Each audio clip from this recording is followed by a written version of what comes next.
How to organize your life as a teacher. Hey there, I'm Charlotte with Colorful Teaching for You. Thank you so much for joining me. Now, I know your life is super busy with creating lesson plans and marking assignments, crafting creating all the crafts that you have to for your classroom, or even just handing in all that paperwork. There is so much on top of that. You've got like 30 plus students, and if you're in high school, you've got way more.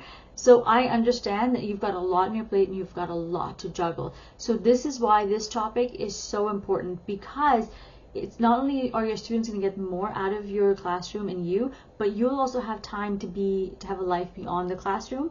It also helps with when people just show up to your room, you'll have things organized and ready to go, especially when administrators walk in. You'll be ready for them. Okay, so we're going to look at how you can do this, and I know it sounds impossible, so we're going to look at just 3 things that's going to make a world of difference, but will not help you feel too overwhelmed.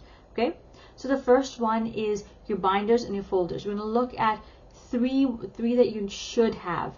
Okay, the 3 binders or folders you should have. Number 1 is unit plans. So print them all out. You can have and put them into your folder or your binder. Your binder. And then if it's too much for you to print them all out, you can also have a soft copy in a folder on your computer so that it's ready to go.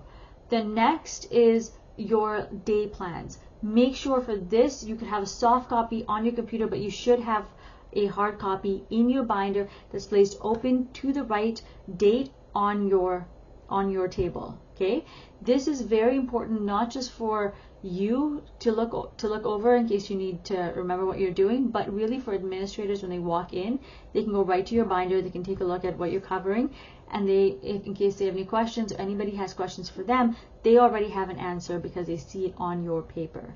Okay, so this is really important to have ready in your room.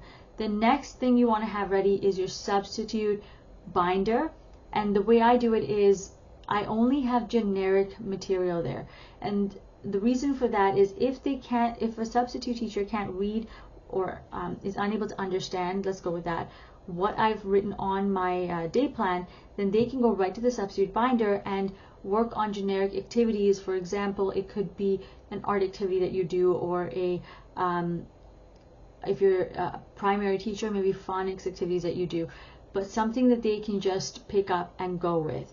Now, I put those in a binder, and I leave my binder on the side of my desk so that any teacher can come in and just grab and take a look at it. In that binder, I also have information about my students so that they know what to expect and how to manage my class in a more appropriate way. Okay? We don't want to leave them stranded, because sometimes you might have a difficult class or some students with special needs. So I make a note of everything and how I get their attention in that binder for them. Okay. The next thing you want to look at is your filing system, and for this I like to have hard copy folders, and you can either put it in according to each month, like January, February, March, April, so forth, or you could have a folder for each topic. Personally, I like doing it for each topic because it just makes my life a little bit easier. But I know some people do it for months. It's totally up to you and how your brain works, okay? But it's really important for every activity that you're doing in your class, have a hard copy, put it into that folder. And the reason for it is because computers don't always work. Drives don't always start up. I've had times where my computer just wouldn't start up, and I couldn't get access to a tech person right away. And I tried fidgeting with the computer and nothing worked. So I ended up having to go to my filing cabinet, grab just the hard copies that I already had, and then I photocopied them, and it was ready to go. So this is really important to have on hand. The next thing you want to have on hand is plan your way. So a lot of teachers plan at the last minute, and honestly, it doesn't work. If you're planning the night before, it takes away a lot of time, because you have to not just make those plans, but also come up with activities for those plans and assessments for those plans and so forth. That's going to suck up your entire evening, and this is why a lot of teachers burn out.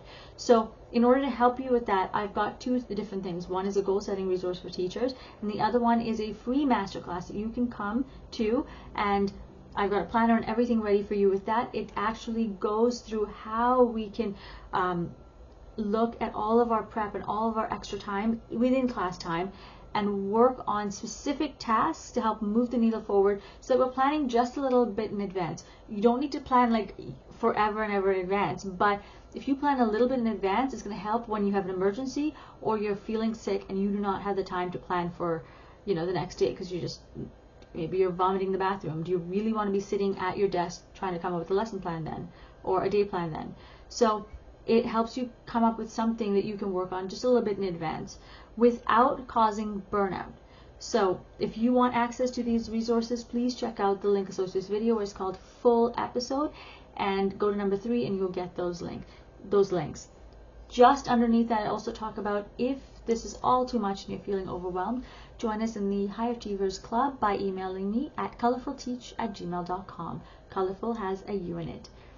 Thank you so much for joining me. We're going to recap really quickly. The 3 things we talked about to organize your life is your binder or your folder. Number 2 is your filing system. And number 3 is plan your way, so you're a little bit in advance. Okay?